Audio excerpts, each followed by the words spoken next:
6 days later, Jesus took Peter and the brothers, James and John, with him.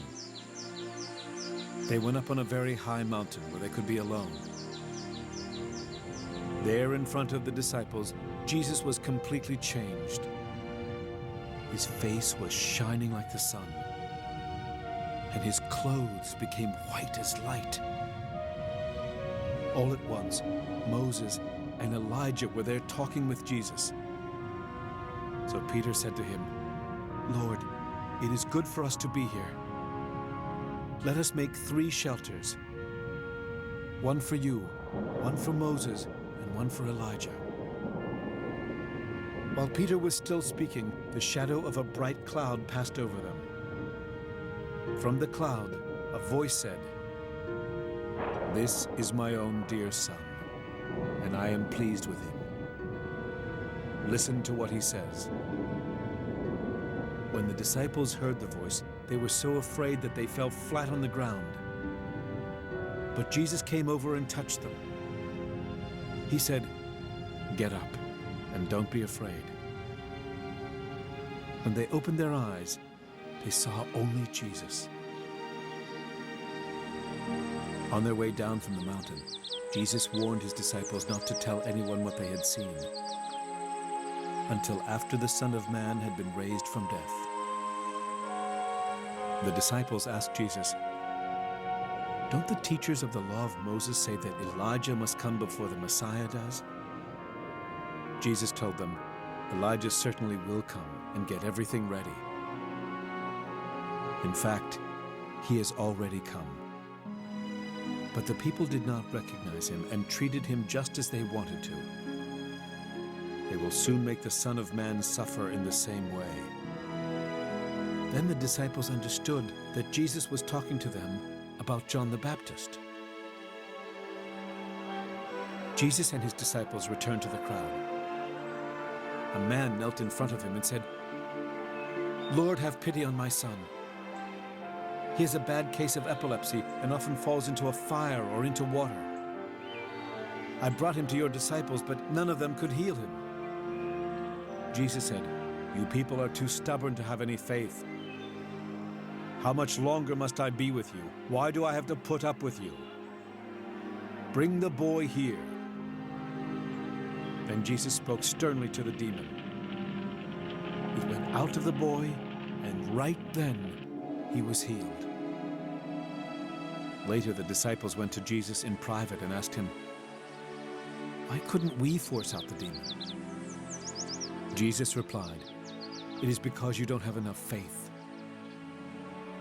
But I can promise you this. If you had faith no larger than a mustard seed, you could tell this mountain to move from here to there, and it would. Everything would be possible for you." While Jesus and his disciples were going from place to place in Galilee, he told them, "The Son of Man will be handed over to people who will kill him. But 3 days later, he will rise to life." All of this made the disciples very sad. When Jesus and the others arrived in Capernaum, the collectors for the temple tax came to Peter and asked, "Does your teacher pay the temple tax?" "Yes, he does," Peter answered. After they had returned home, Jesus went up to Peter and asked him, "Simon, what do you think? Do the kings of this earth collect taxes and fees from their own people or from foreigners?" Peter answered, "From foreigners." Jesus replied, "Then their own people don't have to pay. But we don't want to cause trouble. So go cast a line into the lake and pull out the first fish you hook. Open its mouth and you will find a coin. Use it to pay your taxes and mine."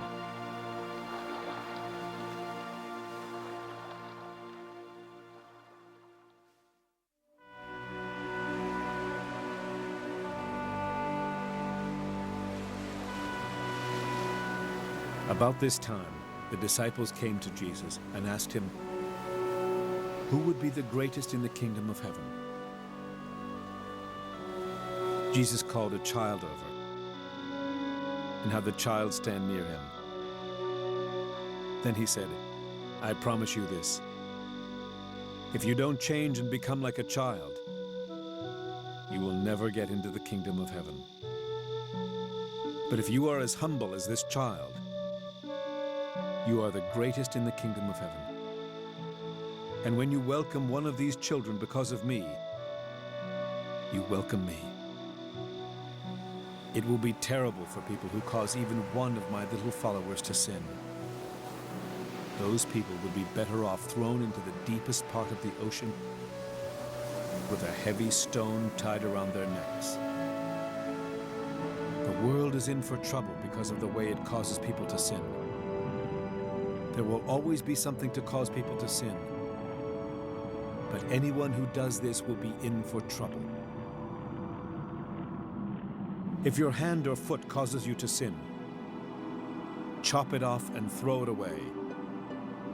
You would be better off to go into life crippled or lame than to have 2 hands or 2 feet and be thrown into the fire that never goes out. If your eye causes you to sin, poke it out and get rid of it. You would be better off to go into life with only 1 eye than to have 2 eyes and be thrown into the fires of hell. Don't be cruel to any of these little ones.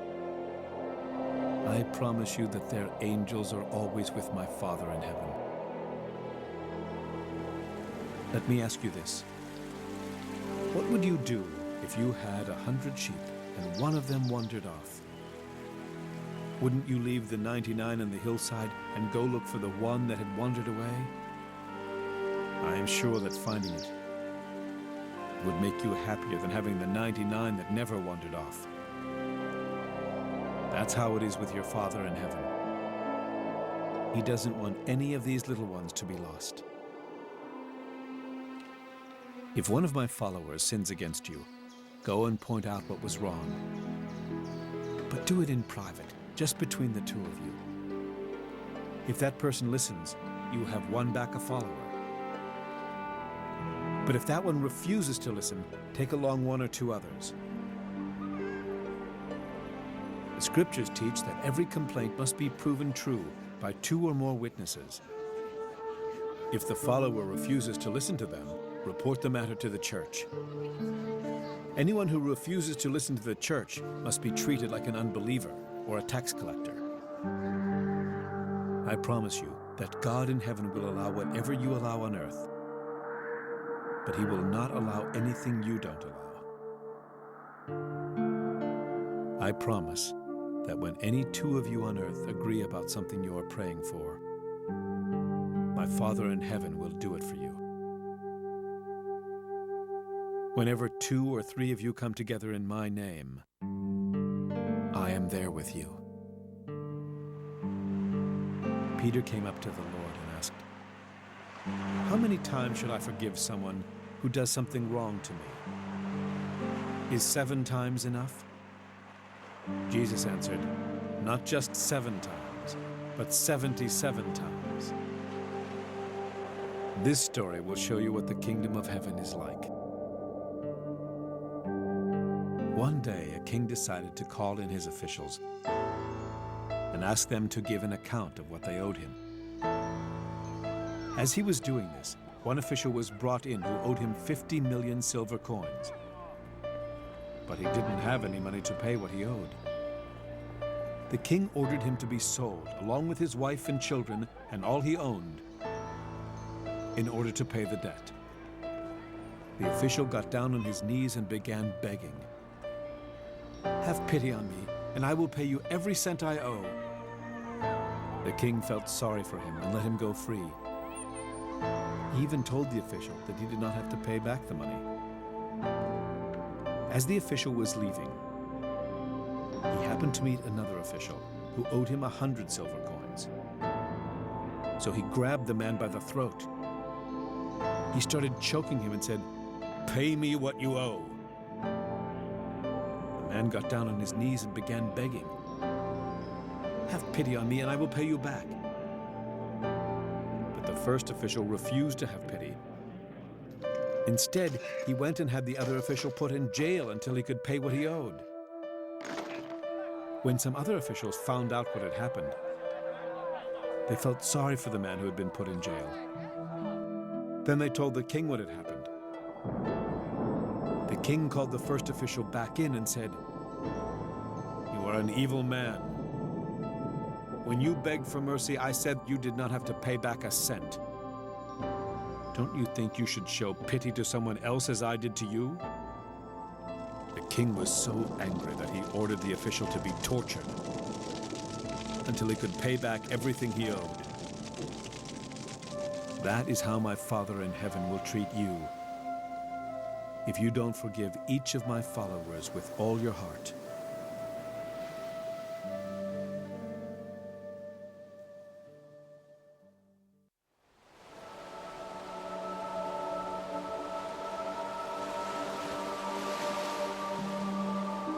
When Jesus finished teaching, he left Galilee and went to the part of Judea that is east of the Jordan River. Large crowds followed him, and he healed their sick people. Some Pharisees wanted to test Jesus.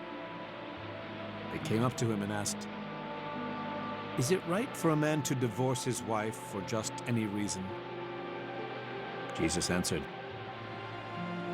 "Don't you know that in the beginning the Creator made a man and a woman? That's why a man leaves his father and mother and gets married. He becomes like one person with his wife. Then they are no longer two people, but one. No one should separate a couple that God has joined together." The Pharisees asked Jesus, "Why did Moses say that a man could write out divorce papers and send his wife away?" Jesus replied, "You are so heartless. That's why Moses allowed you to divorce your wife. But from the beginning, God did not intend it to be that way. I say that if your wife has not committed some terrible sexual sin, you must not divorce her to marry someone else. If you do, you are unfaithful." The disciples said, "If that's how it is between a man and a woman, it's better not to get married." Jesus told them, "Only those people who have been given the gift of staying single can accept this teaching.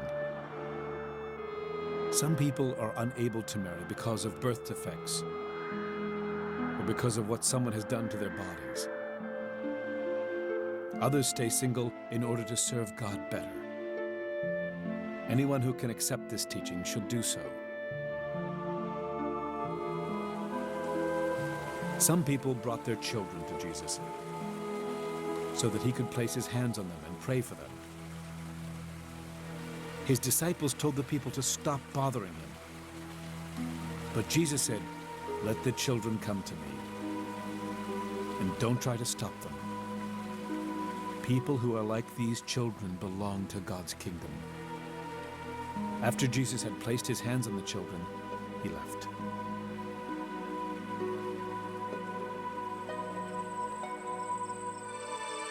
A man came to Jesus and asked, "Teacher, what good thing must I do to have eternal life?" Jesus said to him, "Why do you ask me about what is good? Only God is good. If you want to have eternal life, you must obey his commandments." "Which ones?" the man asked. Jesus answered, "Do not murder. Be faithful in marriage. Do not steal. Do not tell lies about others. Respect your father and mother. And love others as much as you love yourself." The young man said, "I have obeyed all of these. What else must I do?" Jesus replied, "If you want to be perfect, go sell everything you own. Give the money to the poor, and you will have riches in heaven. Then come and be my follower." When the young man heard this, he was sad because he was very rich. Jesus said to his disciples, "It's terribly hard for rich people to get into the kingdom of heaven. In fact, it is easier for a camel to go through the eye of a needle than for a rich person to get into God's kingdom." When the disciples heard this, they were greatly surprised and asked, "How can anyone ever be saved?" Jesus looked straight at them and said, "There are some things that people cannot do, but God can do anything." Peter replied, "Remember, we have left everything to be your followers. What will we get?" Jesus answered, "Yes, all of you have become my followers. And so in the future world, when the Son of Man sits on his glorious throne, I promise that you will sit on 12 thrones to judge the 12 tribes of Israel. All who have given up home or brothers and sisters or father and mother or children or land for me will be given 100 times as much. They will also have eternal life. But many who are now first will be last, and many who are last will be first."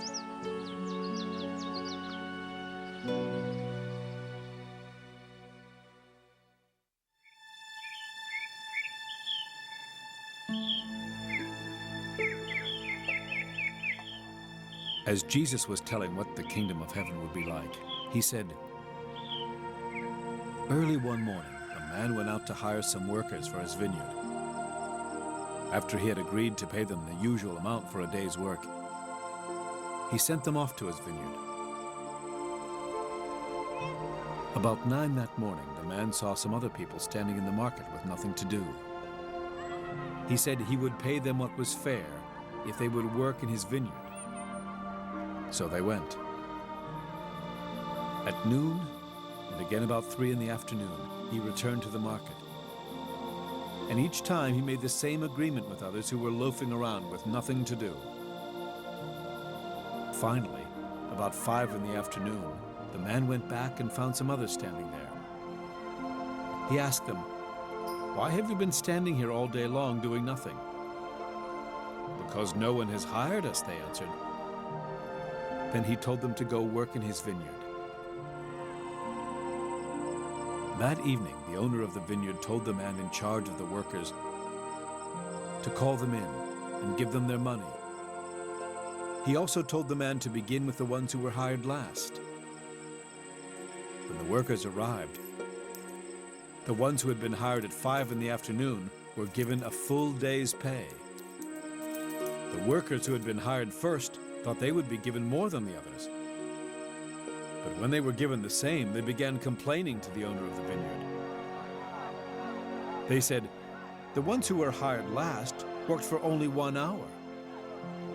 But you paid them the same that you did us. And we worked in the hot sun all day long.' The owner answered one of them, 'Friend, I didn't cheat you. I paid you exactly what we agreed on. Take your money now and go. What business is it of yours if I want to pay them the same that I paid you? Don't I have the right to do what I want with my own money? Why should you be jealous if I want to be generous?' Jesus then said, 'So it is. Everyone who is now first will be last, and everyone who is last will be first.'" As Jesus was on his way to Jerusalem, he took his 12 disciples aside and told them in private, "We are now on our way to Jerusalem, where the Son of Man will be handed over to the chief priests and the teachers of the law of Moses. They will sentence him to death, and then they will hand him over to foreigners who will make fun of him. They will beat him and nail him to a cross. But on the third day, he will rise from death.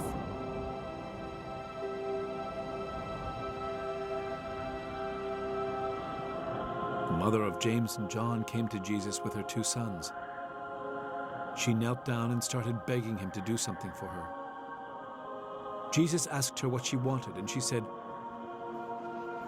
"When you come into your kingdom, please let one of my sons sit at your right side and the other at your left."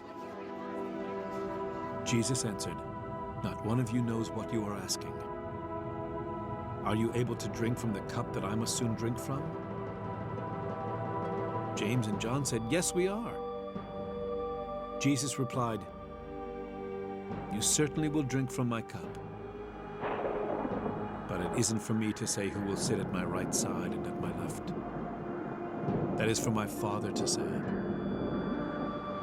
When the 10 other disciples heard this, they were angry with the 2 brothers. But Jesus called the disciples together and said, "You know that foreign rulers like to order their people around, and their great leaders have full power over everyone they rule. But don't act like them. If you want to be great, you must be the servant of all the others. And if you want to be first, you must be the slave of the rest. The Son of Man did not come to be a slave master, but a slave who will give his life to rescue many people." Jesus was followed by a large crowd as he and his disciples were leaving Jericho. 2 blind men were sitting beside the road. And when they heard that Jesus was coming their way, they shouted, "Lord and Son of David, have pity on us." The crowd told them to be quiet, but they shouted even louder, "Lord and Son of David, have pity on us." When Jesus heard them, he stopped and asked, "What do you want me to do for you?" They answered, "Lord, we want to see." Jesus felt sorry for them and touched their eyes. Right away they could see, and they became his followers.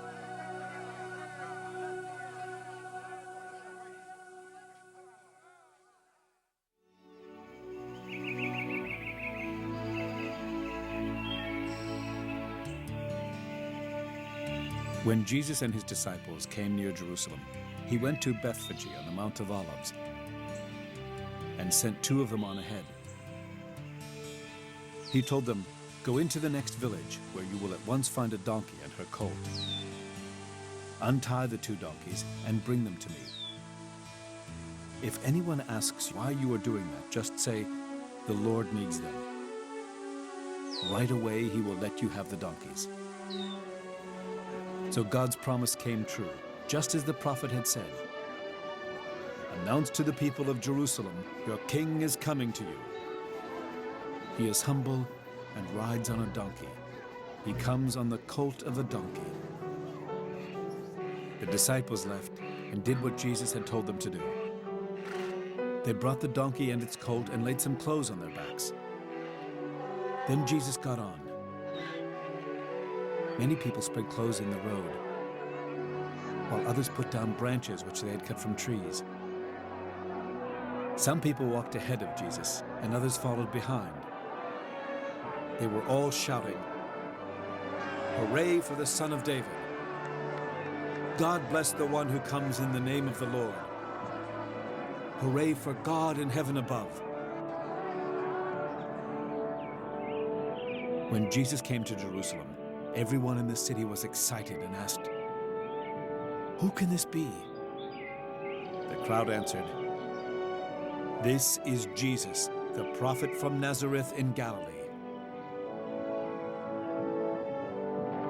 Jesus went into the temple and chased out everyone who was selling or buying. He turned over the tables of the money changers and the benches of the ones who were selling doves. He told them, "The scriptures say, 'My house should be called a place of worship,' but you have turned it into a place where robbers hide." Blind and lame people came to Jesus in the temple. and he healed them. But the chief priests and the teachers of the law of Moses were angry when they saw his miracles and heard the children shouting praises to the Son of David. The men said to Jesus, "Don't you hear what those children are saying?" "Yes, I do," Jesus answered. "Don't you know that the scriptures say children and infants will sing praises?" Then Jesus left the city and went out to the village of Bethany, where he spent the night.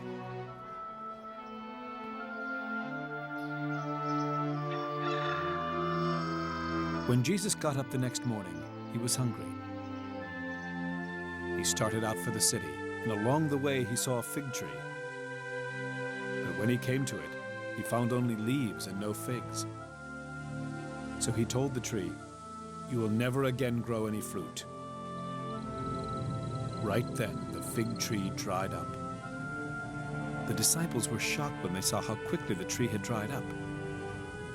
But Jesus said to them, "If you have faith and don't doubt, I promise that you can do what I did to this tree, and you will be able to do even more. You can tell this mountain to get up and jump into the sea, and it will. If you have faith when you pray, you will be given whatever you ask for." Jesus had gone into the temple and was teaching when the chief priests and the leaders of the people came up to him. They asked, "What right do you have to do these things? Who gave you this authority?" Jesus answered, "I have just one question to ask you. If you answer it, I will tell you where I got the right to do these things. Who gave John the right to baptize? Was it God in heaven, or merely some human being?" They thought it over and said to each other, "We can't say that God gave John this right. Jesus will ask us why we didn't believe John. On the other hand, these people think that John was a prophet, and we are afraid of what they might do to us. That's why we can't say that it was merely some human who gave John the right to baptize." So they told Jesus,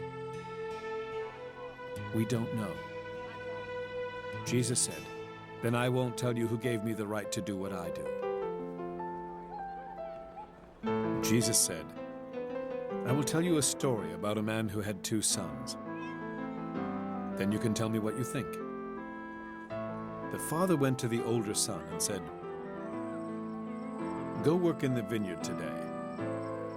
His son told him that he would not do it. But later he changed his mind and went. The man then told his younger son to go work in the vineyard. The boy said he would, but he didn't go. Which one of the sons obeyed his father? "The older one," the chief priests and leaders answered. Then Jesus told them,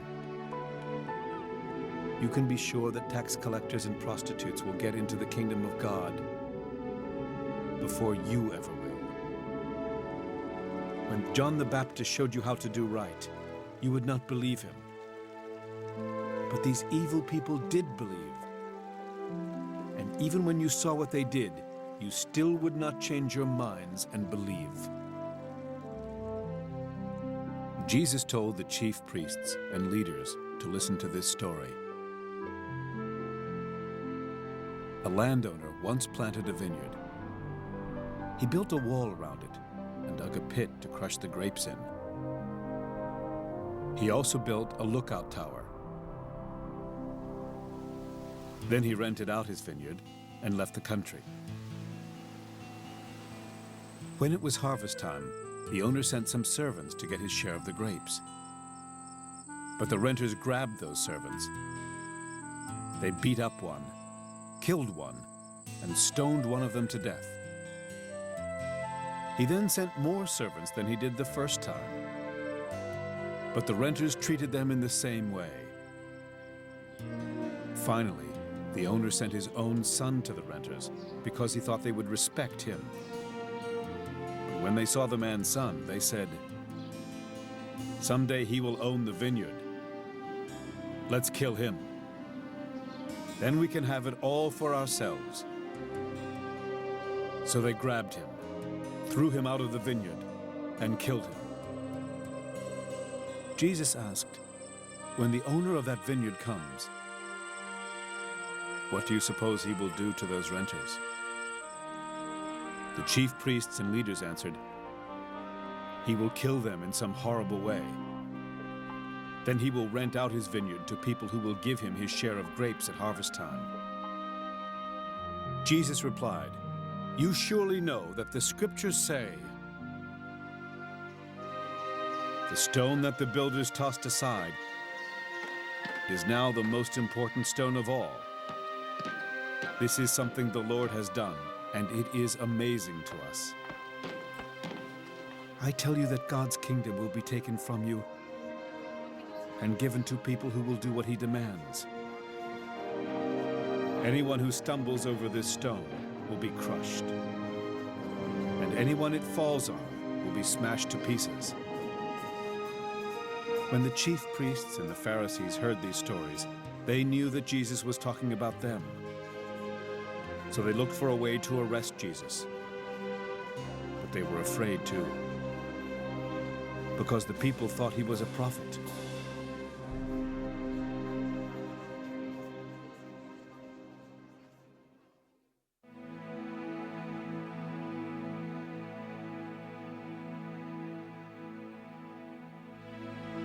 Once again, Jesus used stories to teach the people.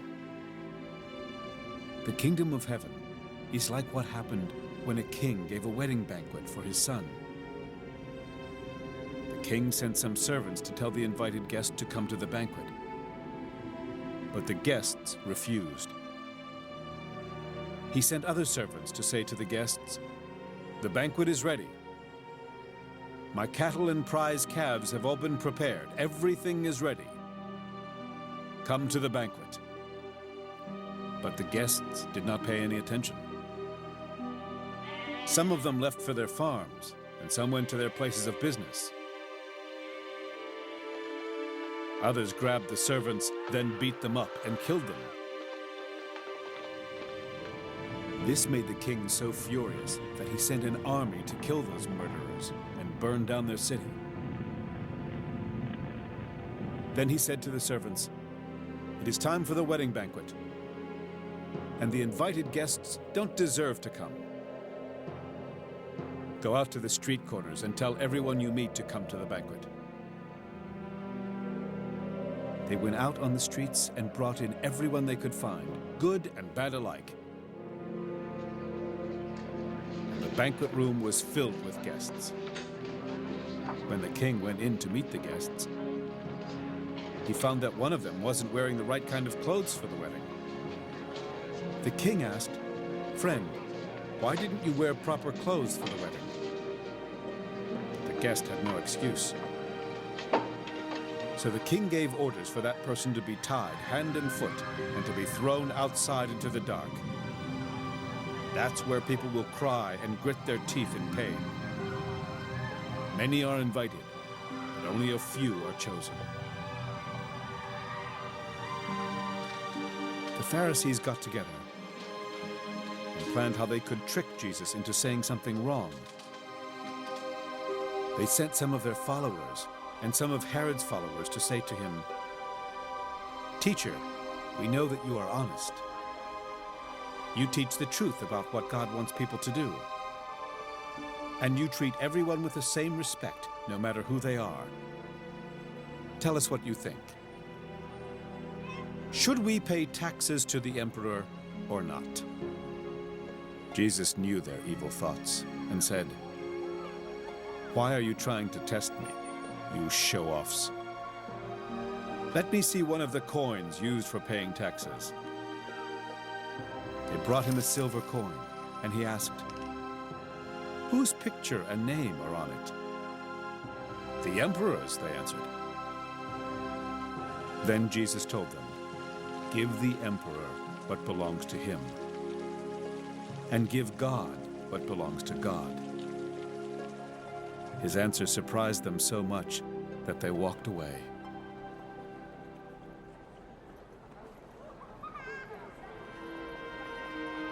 The Sadducees did not believe that people would rise to life after death. So that same day, some of the Sadducees came to Jesus and said, "Teacher, Moses wrote that if a married man dies and has no children, his brother should marry the widow. Their first son would then be thought of as the son of the dead brother. Once there were 7 brothers who lived here. The first one married, but died without having any children. So his wife was left to his brother. The same thing happened to the second and third brothers, and finally, to all 7 of them.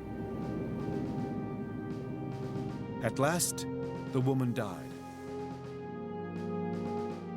When God raises people from death, whose wife will this woman be?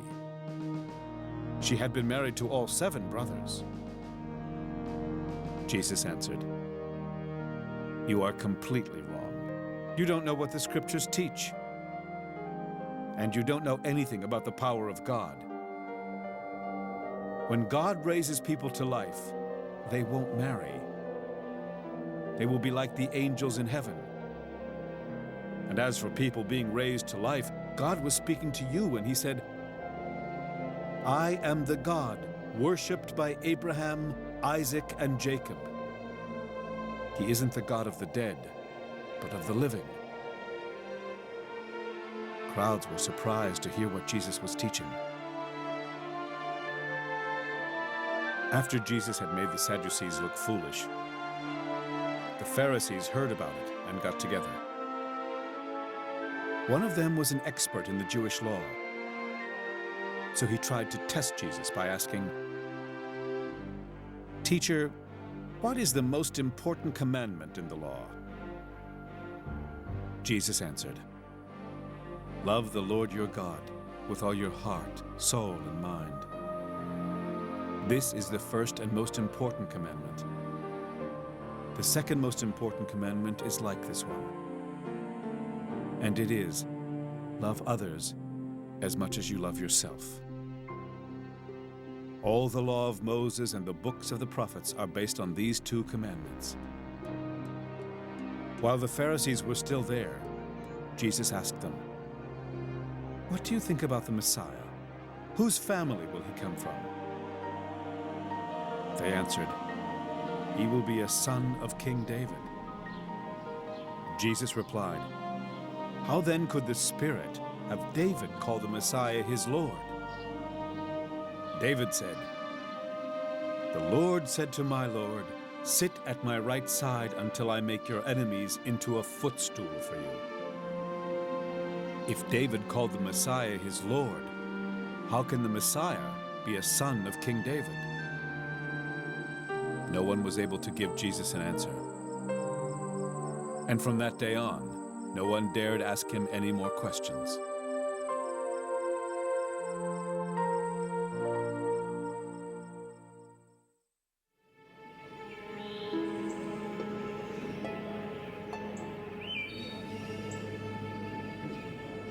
Jesus said to the crowds and to his disciples, "The Pharisees and the teachers of the law are experts in the law of Moses. So obey everything they teach you. But don't do as they do. After all, they say one thing and do something else. They pile heavy burdens on people's shoulders and won't lift a finger to help. Everything they do is just to show off in front of others. They even make a big show of wearing scripture verses on their foreheads and arms. And they wear big tassels for everyone to see. They love the best seats at banquets and the front seats in the meeting places. And when they are in the market, they like to have people greet them as their teachers. But none of you should be called a teacher. You have only one teacher, and all of you are like brothers and sisters. Don't call anyone on earth your father. All of you have the same Father in heaven. None of you should be called the leader. The Messiah is your only leader. Whoever is the greatest should be the servant of the others. If you put yourself above others, you will be put down. But if you humble yourself, you will be honored. You Pharisees and teachers of the law of Moses are in for trouble. You are nothing but show-offs. You lock people out of the kingdom of heaven. You won't go in yourselves, and you keep others from going in. You Pharisees and teachers of the law of Moses are in for trouble. You're nothing but show-offs. You travel over land and sea to win one follower. And when you have done so, you make that person twice as fit for hell as you are. You are in for trouble. You are supposed to lead others, but you are blind. You teach that it doesn't matter if a person swears by the temple. But you say that it does matter if someone swears by the gold in the temple. You blind fools. Which is greater, the gold or the temple that makes the gold sacred? You also teach that it doesn't matter if a person swears by the altar. But you say that it does matter if someone swears by the gift on the altar. Are you blind? Which is more important? The gift or the altar that makes the gift sacred? Anyone who swears by the altar also swears by everything on it. And anyone who swears by the temple also swears by God who lives there. To swear by heaven is the same as swearing by God's throne and by the one who sits on the throne. You Pharisees and teachers are show-offs, and you're in for trouble. You give God a tenth of the spices from your garden, such as mint, dill, and cumin. Yet you neglect the more important matters of the law, such as justice, mercy, and faithfulness. These are the important things you should have done. But you should not have left the others undone either. You blind leaders. You strain out a small fly, but swallow a camel. You Pharisees and teachers are show-offs, and you're in for trouble. You wash the outside of your cups and dishes, while inside there is nothing but greed and selfishness. You blind Pharisee. First clean the inside of a cup, and then the outside will also be clean. You Pharisees and teachers are in for trouble. You're nothing but show-offs. You're like tombs that have been whitewashed. On the outside they are beautiful, but inside they are full of bones and filth. That's what you are like. Outside you look good, but inside you are evil and only pretend to be good. You Pharisees and teachers are nothing but show-offs, and you're in for trouble. You build monuments for the prophets and decorate the tombs of good people. And you claim that you would not have taken part with your ancestors in killing the prophets. But you prove that you really are the relatives of the ones who killed the prophets. So keep on doing everything they did. You are nothing but snakes and the children of snakes. How can you escape going to hell? I will send prophets and wise people and experts in the law of Moses to you, but you will kill them or nail them to a cross or beat them in your meeting places or chase them from town to town. That's why you will be held guilty for the murder of every good person, beginning with the good man Abel. This also includes Berechiah's son, Zechariah, the man you murdered between the temple and the altar. I can promise that you people living today will be punished for all these things. Jerusalem, Jerusalem, your people have killed the prophets and have stoned the messengers who were sent to you. I have often wanted to gather your people as a hen gathers her chicks under her wings, but you wouldn't let me. And now your temple will be deserted. You won't see me again until you say, "Blessed is the one who comes in the name of the Lord."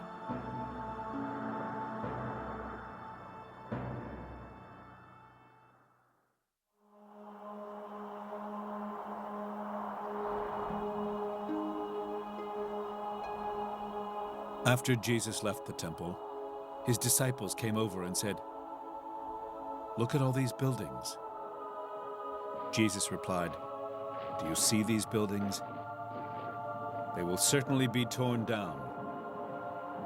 Not one stone will be left in place." Later, as Jesus was sitting on the Mount of Olives, his disciples came to him in private and asked, "When will this happen? What will be the sign of your coming and of the end of the world?" Jesus answered, "Don't let anyone fool you. Many will come and claim to be me. They will say that they are the Messiah, and they will fool many people. You will soon hear about wars and threats of wars. But don't be afraid. These things will have to happen first, but that isn't the end. Nations and kingdoms will go to war against each other. People will starve to death, and in some places there will be earthquakes. But this is just the beginning of troubles. You will be arrested, punished, and even killed. Because of me, you will be hated by people of all nations. Many will give up and will betray and hate each other. Many false prophets will come and fool a lot of people. Evil will spread and cause many people to stop loving others. But if you keep on being faithful right to the end, you will be saved. When the good news about the kingdom has been preached all over the world and told to all nations, the end will come.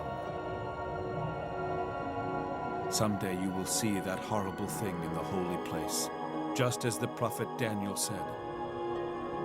Everyone who reads this must try to understand. If you are living in Judea at that time, run to the mountains.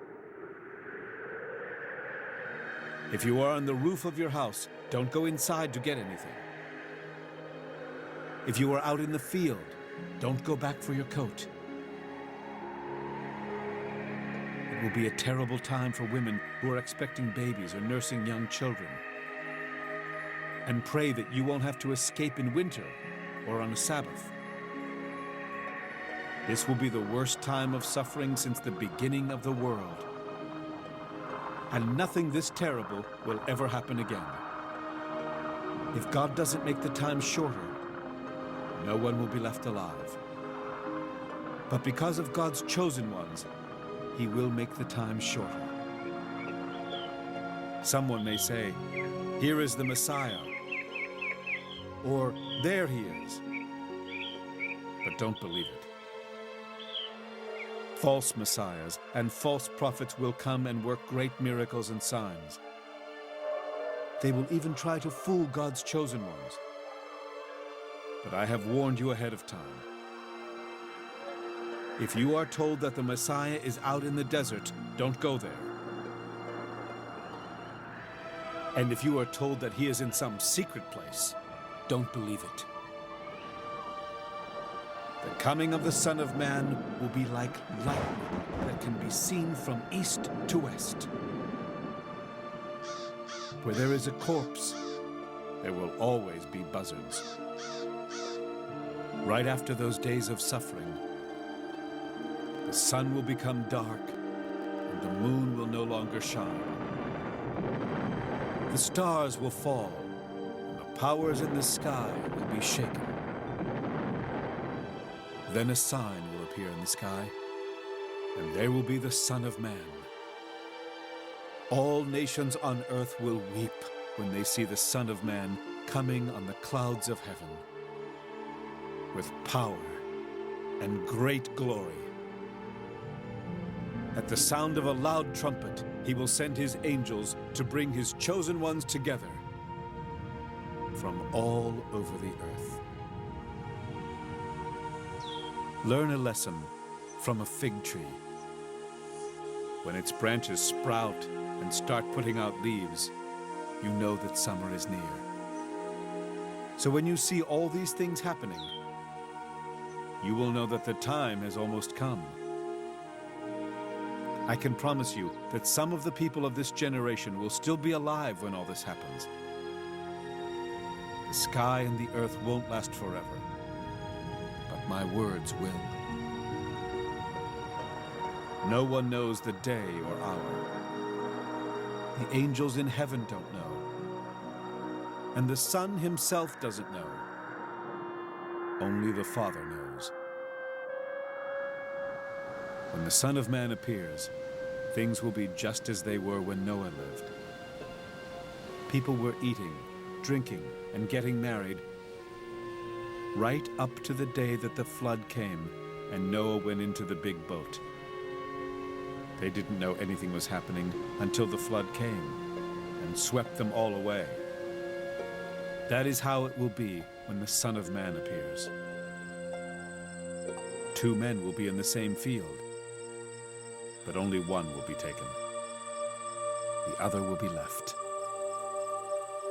2 women will be together grinding grain, but only one will be taken. The other will be left. So be on your guard. You don't know when your Lord will come. Homeowners never know when a thief is coming, and they are always on guard to keep one from breaking in. Always be ready. You don't know when the Son of Man will come. Who are faithful and wise servants? Who are the ones the master will put in charge of giving the other servants their food supplies at the proper time? Servants are fortunate if their master comes and finds them doing their job. You may be sure that a servant who is always faithful will be put in charge of everything the master owns. But suppose one of the servants thinks that the master won't return until late. Suppose that evil servant starts beating the other servants and eats and drinks with people who are drunk. If that happens, the master will surely come on a day and at a time when the servant least expects him. That servant will then be punished and thrown out with the ones who only pretended to serve their master. There they will cry and grit their teeth in pain.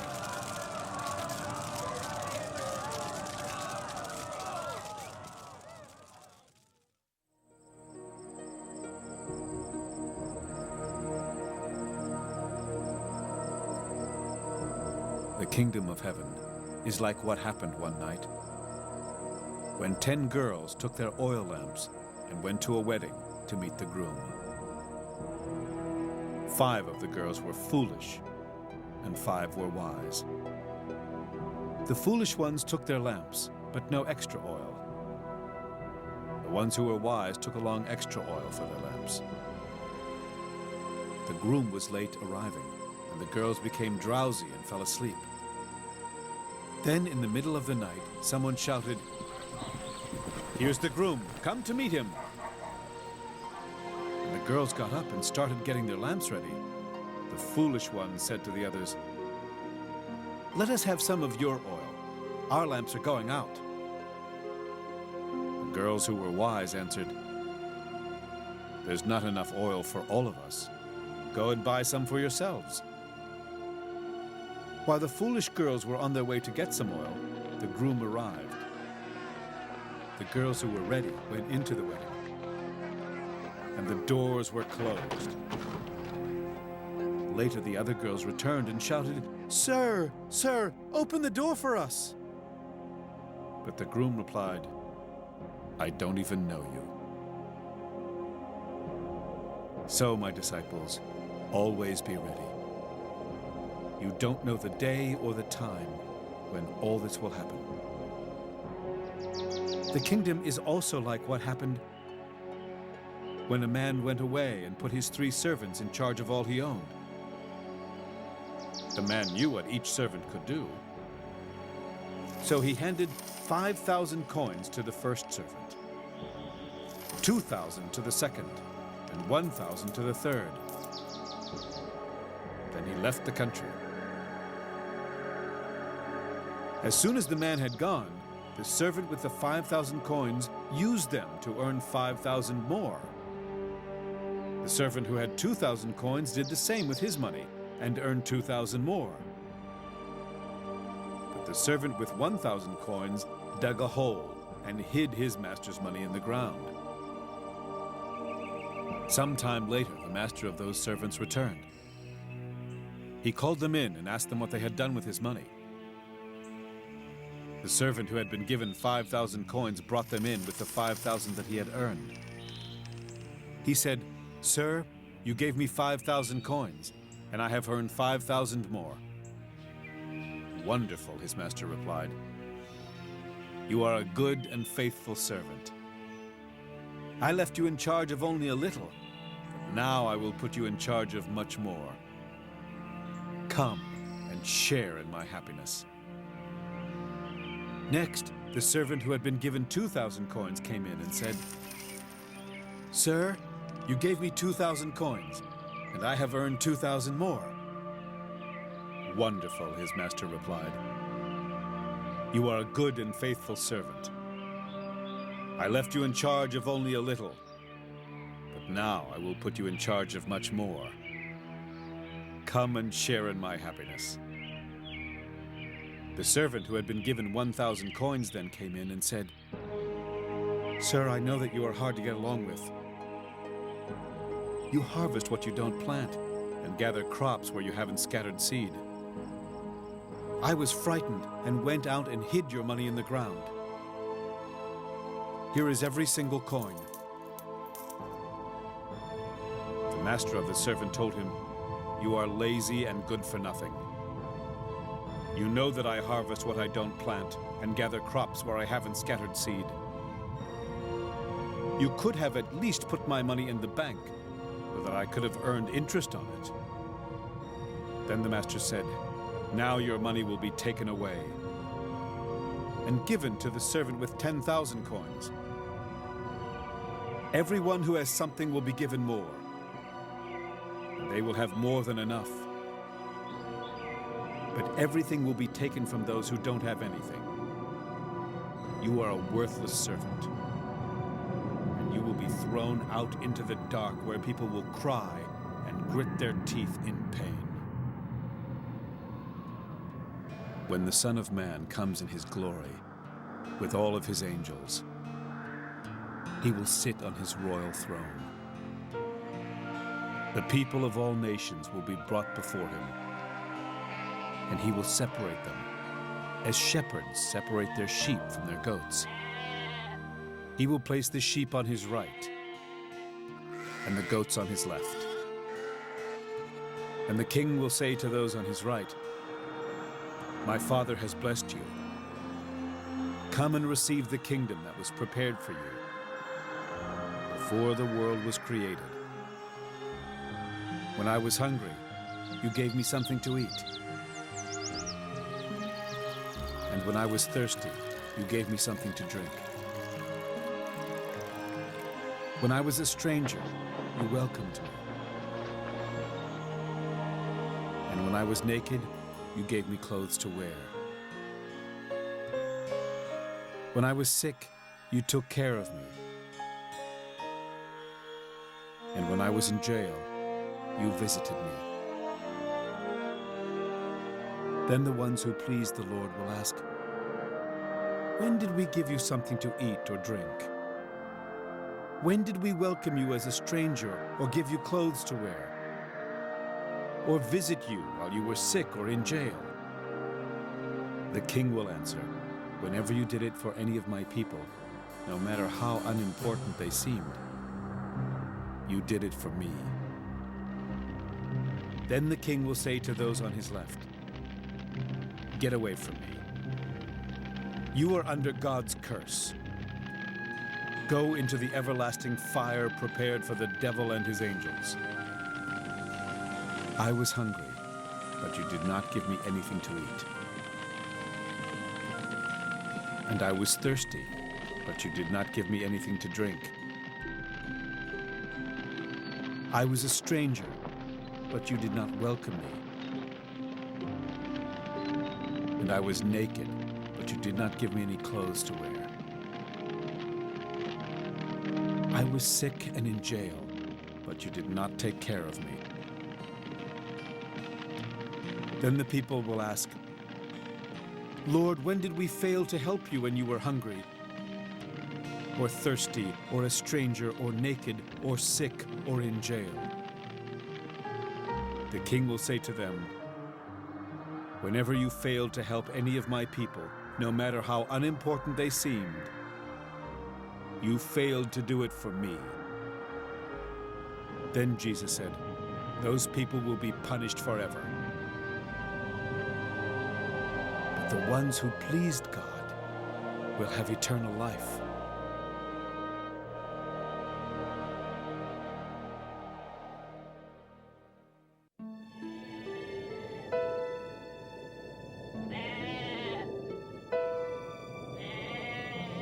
When Jesus had finished teaching, he told his disciples, you know that 2 days from now will be Passover. That is when the Son of Man will be handed over to his enemies and nailed to a cross. At that time, the chief priests and the nation's leaders were meeting at the home of Caiaphas, the high priest. They planned how they could sneak around and have Jesus arrested and put to death. But they said, we must not do it during Passover, because the people will riot. Jesus was in the town of Bethany, eating at the home of Simon, who had leprosy. A woman came in with a bottle of expensive perfume and poured it on Jesus' head. But when his disciples saw this, they became angry and complained, why such a waste? We could have sold this perfume for a lot of money and given it to the poor. Jesus knew what they were thinking, and he said, why are you bothering this woman? She has done a beautiful thing for me. You will always have the poor with you, but you won't always have me. She has poured perfume on my body to prepare it for burial. You may be sure that wherever the good news is told all over the world, people will remember what she has done, and they will tell others. Judas Iscariot was one of the 12 disciples. He went to the chief priests and asked, how much will you give me if I help you arrest Jesus? They paid Judas 30 silver coins. And from then on, he started looking for a good chance to betray Jesus. On the first day of the festival of thin bread, Jesus' disciples came to him and asked, where do you want us to prepare the Passover meal? Jesus told them to go to a certain man in the city and tell him, our teacher says, my time has come. I want to eat the Passover meal with my disciples in your home. They did as Jesus told them and prepared the meal. When Jesus was eating with his 12 disciples that evening, he said, one of you will surely hand me over to my enemies. The disciples were very sad, and each one said to Jesus, "Lord, you can't mean me." He answered, "One of you men who has eaten with me from this dish will betray me. The Son of Man will die, as the Scriptures say. But it's going to be terrible for the one who betrays me. That man would be better off if he had never been born." Judas said, "Teacher, you surely don't mean me." "That's what you say," Jesus replied. But later, Judas did betray him. During the meal, Jesus took some bread in his hands. He blessed the bread and broke it. Then he gave it to his disciples and said, "Take this and eat it. This is my body." Jesus picked up a cup of wine and gave thanks to God. He then gave it to his disciples and said, "Take this and drink it. This is my blood." And with it, God makes his agreement with you. It will be poured out so that many people will have their sins forgiven. From now on, I am not going to drink any wine until I drink new wine with you in my Father's kingdom. Then they sang a hymn and went out to the Mount of Olives. Jesus said to his disciples, "During this very night, all of you will reject me. As the Scriptures say, I will strike down the shepherd, and the sheep will be scattered. But after I am raised to life, I will go to Galilee ahead of you." Peter spoke up, "Even if all the others reject you, I never will." Jesus replied, "I promise you that before a rooster crows tonight, you will say 3 times that you don't know me." But Peter said, "Even if I have to die with you, I will never say I don't know you." All the others said the same thing.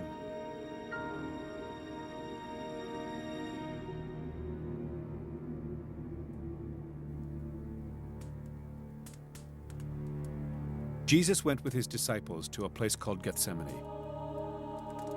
When they got there, he told them, "Sit here while I go over there and pray." Jesus took along Peter and the 2 brothers, James and John. He was very sad and troubled, and he said to them, "I am so sad that I feel as if I am dying. Stay here and keep awake with me." Jesus walked on a little way. Then he knelt with his face to the ground and prayed, "My Father, if it is possible, don't make me suffer by having me drink from this cup. But do what you want, and not what I want." He came back and found his disciples sleeping. So he said to Peter, "Can't any of you stay awake with me for just 1 hour? Stay awake and pray that you won't be tested. You want to do what is right, but you are weak." Again, Jesus went to pray and said, "My Father, if there is no other way and I must suffer, I will still do what you want." Jesus came back and found them sleeping again. They simply could not keep their eyes open. He left them and prayed the same prayer once more. Finally, Jesus returned to his disciples and said, "Are you still sleeping and resting? The time has come for the Son of Man to be handed over to sinners. Get up. Let's go. The one who will betray me is already here."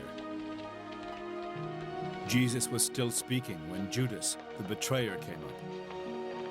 He was one of the 12 disciples, and a large mob armed with swords and clubs was with him. They had been sent by the chief priests and the nation's leaders.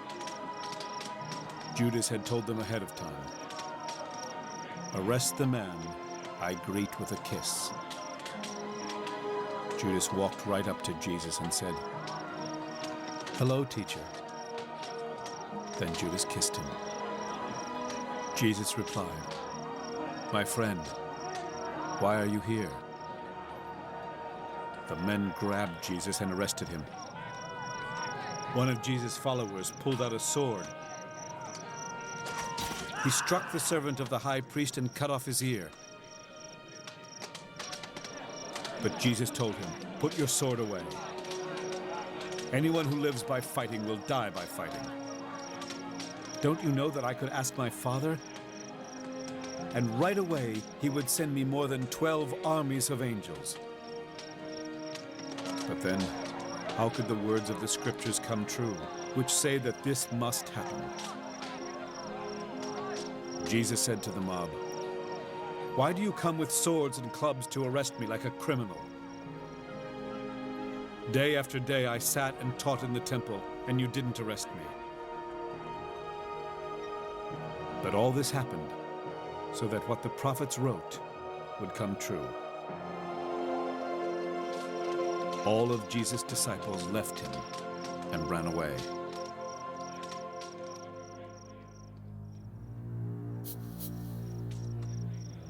After Jesus had been arrested, he was led off to the house of Caiaphas, the high priest. The nation's leaders and the teachers of the law of Moses were meeting there. But Peter followed along at a distance and came to the courtyard of the high priest's palace. He went in and sat down with the guards to see what was going to happen. The chief priests and the whole council wanted to put Jesus to death. So they tried to find some people who would tell lies about him in court. But they could not find any, even though many did come and tell lies. At last, 2 men came forward and said, "This man claimed that he would tear down God's temple and build it again in 3 days." The high priest stood up and asked Jesus, "Why don't you say something in your own defense? Don't you hear the charges they are making against you?" But Jesus did not answer. So the high priest said, "With the living God looking on, you must tell the truth. Tell us, are you the Messiah, the Son of God?" "That is what you say," Jesus answered. "But I tell all of you, soon you will see the Son of Man sitting at the right side of God all-powerful and coming on the clouds of heaven." The high priest then tore his robe and said, "This man claims to be God. We don't need any more witnesses. You have heard what he said. What do you think?" They answered, "He is guilty and deserves to die." Then they spit in his face and hit him with their fists. Others slapped him and said, "You think you are the Messiah?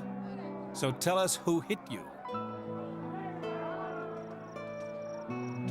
While Peter was sitting out in the courtyard, a servant girl came up to him and said, "You were with Jesus from Galilee." But in front of everyone, Peter said, "That isn't so. I don't know what you are talking about." When Peter had gone out to the gate, another servant girl saw him and said to some people there, "This man was with Jesus from Nazareth." Again, Peter denied it, and this time he swore, "I don't even know that man." A little while later, some people standing there walked over to Peter and said, "We know that you are one of them. We can tell it because you talk like someone from Galilee." Peter began to curse and swear, "I don't know that man." Right then, a rooster crowed, and Peter remembered that Jesus had said, "Before a rooster crows, you will say 3 times that you don't know me." Then Peter went out and cried hard.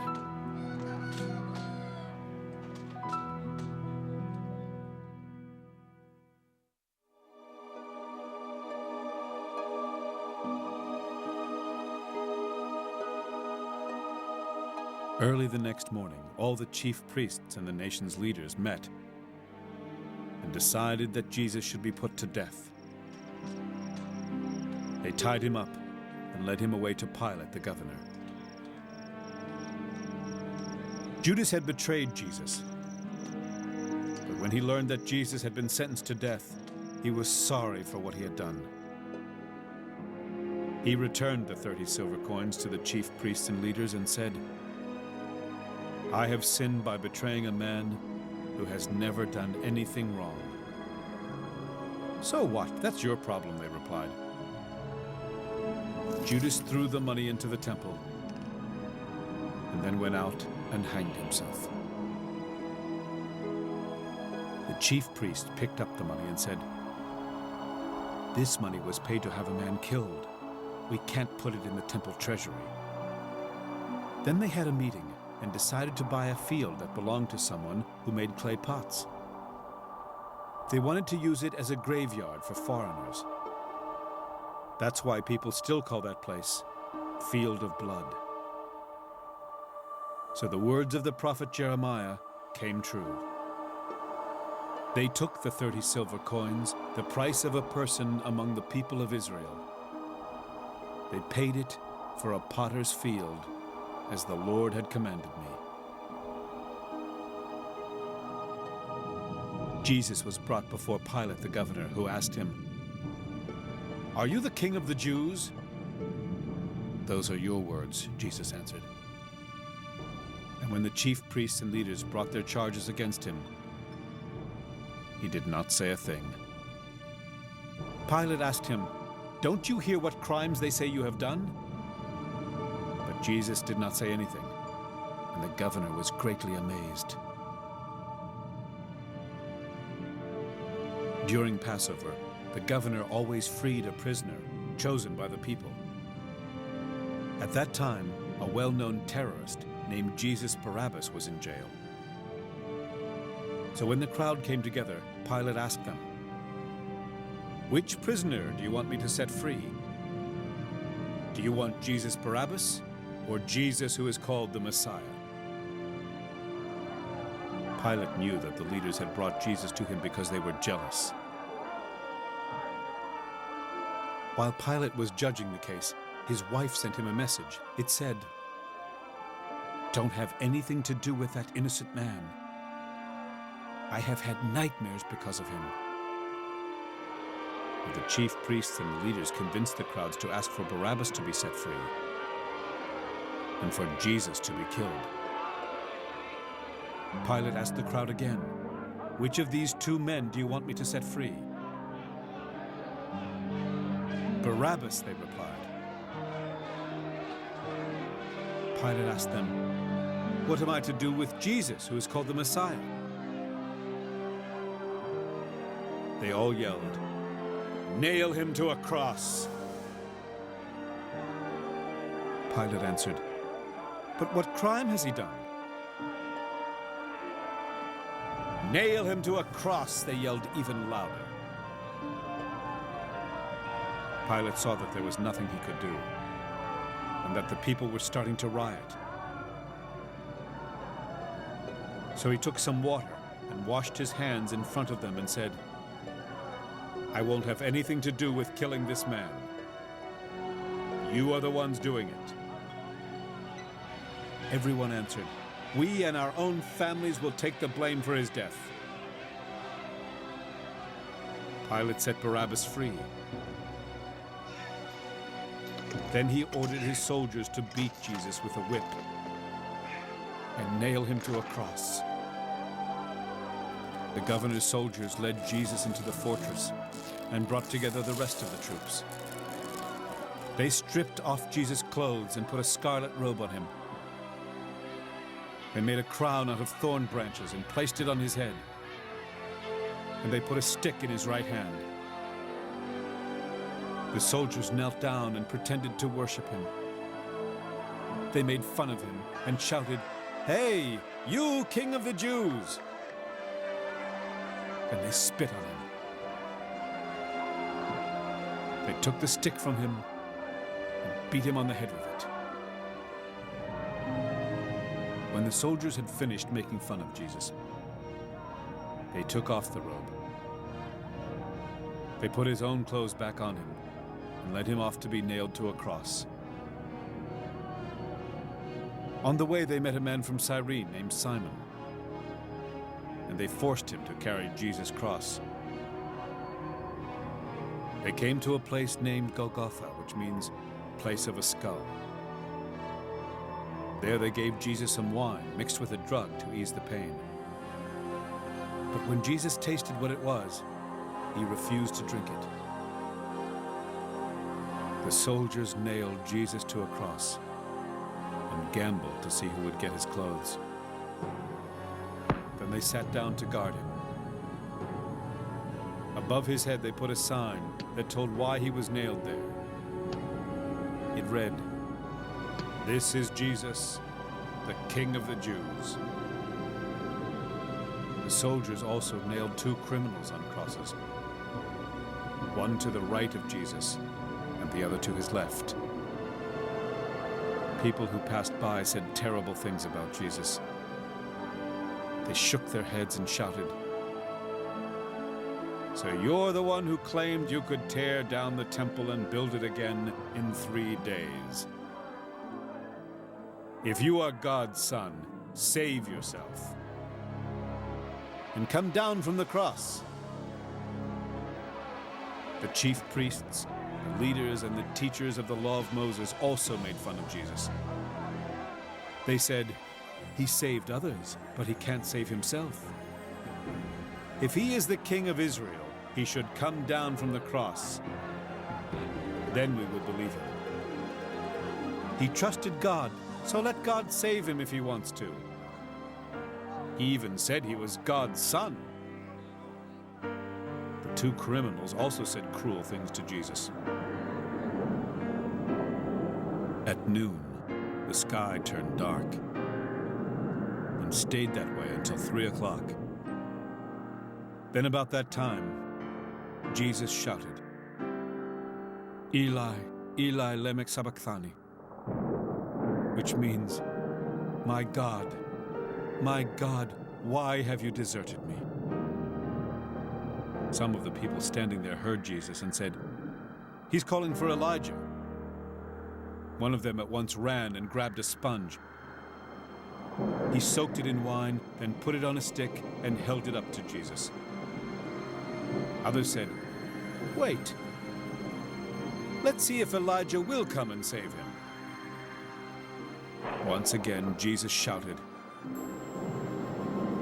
and then he died. At once, the curtain in the temple was torn in 2, from top to bottom. The earth shook, and rocks split apart. Graves opened, and many of God's people were raised to life. They left their graves. And after Jesus had risen to life, they went into the holy city, where they were seen by many people. The officer and the soldiers guarding Jesus felt the earthquake and saw everything else that happened. They were frightened and said, "This man really was God's son." Many women had come with Jesus from Galilee to be of help to him. And they were there, looking on at a distance. Mary Magdalene, Mary the mother of James and Joseph, and the mother of James and John were some of these women. That evening, a rich disciple named Joseph from the town of Arimathea went and asked for Jesus' body. Pilate gave orders for it to be given to Joseph, who took the body and wrapped it in a clean linen cloth. Then Joseph put the body in his own tomb that had been cut into solid rock and had never been used. He rolled a big stone against the entrance to the tomb and went away. All this time, Mary Magdalene and the other Mary were sitting across from the tomb. On the next day, which was a Sabbath, the chief priests and the Pharisees went together to Pilate. They said, "Sir, we remember what that liar said while he was still alive. He claimed that in 3 days he would come back from death. So please order the tomb to be carefully guarded for 3 days. If you don't, his disciples may come and steal his body. They will tell the people that he has been raised to life. And this last lie will be worse than the first one." Pilate said to them, "All right. Take some of your soldiers and guard the tomb as well as you know how." So they sealed it tight and placed soldiers there to guard it.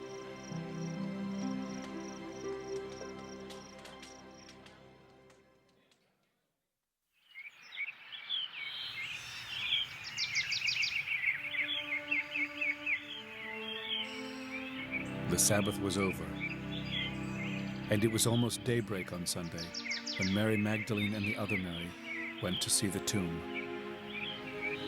Suddenly, a strong earthquake struck, and the Lord's angel came down from heaven.